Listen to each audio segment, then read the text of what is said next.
Information is a very powerful tool. You can use it in a number of ways. Some of those include attracting interest, increasing desire, demanding attention, but more importantly, as we talk about becoming an authority in your space, you're using it to help sell your products and services online. But understand, information alone, it's not enough. It's actually knowing the skillful application of it that's going to help change your life and the lives of many others. So just think for a second, what is it that you actually already know? Okay? What information is it that's already like inside of your head? You've had a lifetime of experiences. What is the information that you already have readily access available to based on what you've already been through in your life so far? And with that, it's understanding what is it that you are going to be able to do to help teach others, right? So becoming an authority in a space, it's basically the person that's the go-to expert within that space. So we want to take a moment and just kind of ask ourselves those questions. Because the journey you're about to embark on, you're going to learn the process on how to position yourself as a prolific thought leader. Some people also like to call it a knowledge broker, if you will. And with the information that you have, you're going to learn how to build a following of people that are going to actually want to pay you for your advice. You can literally start to become a knowledge broker where, again, people will pay you for your advice. Even though if you're watching this video and you're thinking, I don't feel confident or ready yet, just trust the process, and we're going to get you there so that you do feel confident, ready, and able to lead others down the road into your niche. And this is where you need to understand, all businesses, no matter what it is, can benefit from having informational products available. You might be sitting there thinking right now, wait a second, but my product or service isn't really information based. I'm going to explain and share with you why, no matter what type of business model you're in, whether you are just in the information business type, or if you have a product or service, how having information type products is going to help grow your business, where it actually helps you reduce your cost to acquire customers, as well as in some cases getting paid to get customers. Who doesn't want to get paid to get more customers for their business, right? Robert Kiyosaki, he kind of coined the concept of Cashflow Quadrants. If you haven't ever read his book, some of his books include Rich Dad, Poor Dad. That's one of my personal favorites that I started out in personal development. But what he did was he broke down what the difference is between cash flow quadrants, because all of us on the globe fit into literally one of four categories. No matter what type of business you're in, depending on these quadrants, you're going to fit into them. Now, some of us might actually be in more than one, but essentially the first category that the masses, majority of people fall into is the employee. They are employed, right? They are working for someone else. There's an employee cash flow quadrant, right? The second quadrant is you're self-employed. And what that is you may have your own business, but your business is actually depending on you, right? If you're not working in the business doesn't work. So you may own the business, but you are kind of tied to the fact of whether or not it's going to be successful because you're involved in literally the day-to-day operations of it.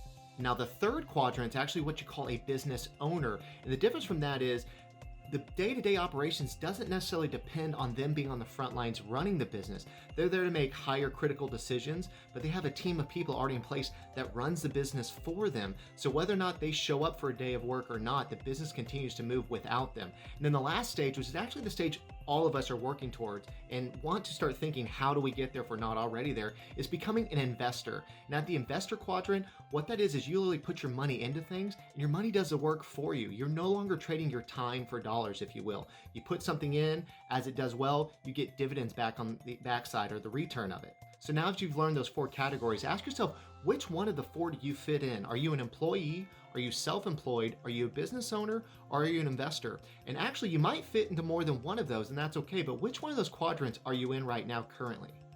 Now, if you're in the employee quadrant, the benefit of having an information business or information product is you can set up a business very fast. Your barrier to entry is very low, so you can get up and start monetizing very quickly. A lot of people that are in the employee category, that's where they tend to start, is coming up with some sort of informational product that they can get out there to the market very fast. But also, if you're in the self-employed category, what you're actually going to do is you're going to use the information to rapidly grow the business you have. You actually use it to indoctrinate people into buying what might be your core product offer or services as a self-employed person. What's really cool about having an information product line is it allows you to rapidly grow your business with little capital.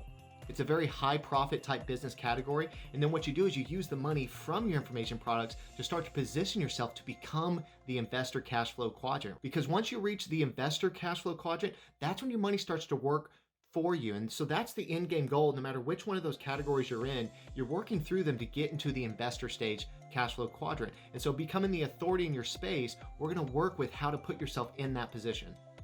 One thing you really got to understand, right now there's such an incredible opportunity to thrive as an information business, right? The barrier to entry has never been better than what it is now and today. If you flash back, even a couple of decades, if you really want to break it down, the barrier to entry used to have to hire like expensive graphic designers, coders. There wasn't a whole lot of software out there to do a lot of the things that we're going to be going over on how to do. So you literally had to spend tens of thousands of dollars just to start getting into the game. And then we're not even talking about advertising. That's just like getting to where you could sell something, right? But advertising, with the cost of television and billboards, literally thousands of dollars just to get started.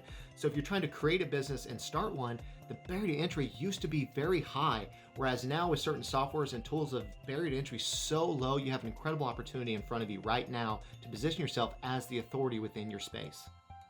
So just understand that in this day and age, if you want to start to make money online, what you need to do is have just a few things, and they're very simple, and I think you have them in you.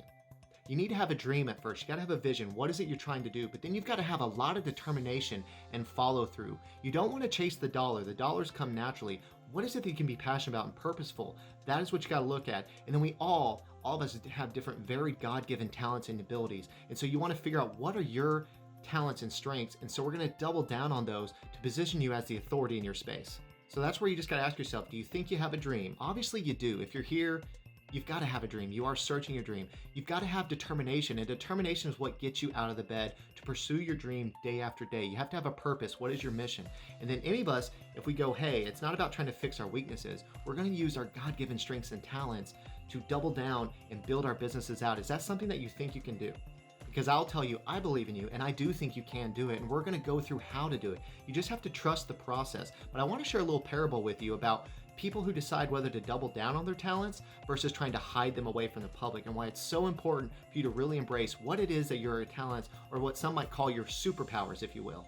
See, in the Bible, in the book of Matthew, I think it's chapter 25, they call it like the talents, or the parable of talents. And what it was, there was a master of land. He was going to go on a long journey away. And so he goes to his servants and he says, guys, I'm headed out of town. I'm going to put you in charge of my talents. And think of talents back in this day and age as like money or cash flow, right? He's like, hey, I'm going to be out of town for a while. I'm going on a big journey. They didn't have cars and planes and stuff. So, people be gone for months and weeks at a time, right? You're going to be in charge of the homestead. And he gave 3 of his servants, according to their abilities, charge of a certain amount of talents. And the first one, he gave them in charge of 5 talents. The second one, he gave him in charge of 2 talents. And the last one, he gave him in charge of 1 talent. So in a total, the man was giving 8 talents of his business divided between 3 guys, right? And so what happens, he goes on his journey. And when he comes back, he goes, oh, good and faithful servants, please tell me what you've done with my talents in my absence. And here's the funny thing. And I want you to understand this when you start thinking about what it is that's your superpower. His first servant says, hey, master, man, here's what I did. I doubled down on them. I put the talents to work, and I've actually increased their value. Those 5 you gave me are now worth 10. And master was like, oh my God, you're amazing. This is incredible. Because you've done so well, let's share in some of those rewards together. The second one kind of had a similar story as well. He's like, hey, master, I really appreciate you trust me with the 2. I put those to work as well in a different little model, and I was able to double those as well. So now you have 4. And he's like, oh, thank you, faithful, loyal servant. Let's share in the rewards together. But the third one, and this is what I want you to really listen to and pay attention, didn't do anything with the talents. He was actually scared and fearful that what if I mess up? And he let those fears prevent him from actually doing anything. So instead, what he did was, I was like, I'm going to go hide the talent, right? So he went and buried it in the ground so nothing would happen to it to keep it safe. And so when the master comes back and asks him about it, he's like, what'd you do? And he's like, master, I know that your talents are valuable, and I was scared that I would lose some of it. So I just buried it. And the master was actually very upset with him for it. He said, you lazy, I think he called him evil and lazy person, for not doing anything with the talents he was bestowed. And what he actually ended up doing was, kind of, I don't know how you want to say punishing him, but he took that 1 talent he was letting him have charge of and gave it to the man that now had 10. And what the moral or the parable of that is those that use their talents to help multiply are going to be given more talents to look over. And what that applies to you is you have a superpower. And so you need to use your superpower to multiply its effect, and you're going to be giving more responsibility. How cool is that, right? So what I want you to remember moving forward, it's your moral obligation and duty to put the talents and superpowers you have inside of you to good use. Because otherwise, like in the parable, you could have those taken away. And I don't think any of us want that to happen, right? And I believe in you, and the fact that you're here shows that you're working towards putting your talents to good use.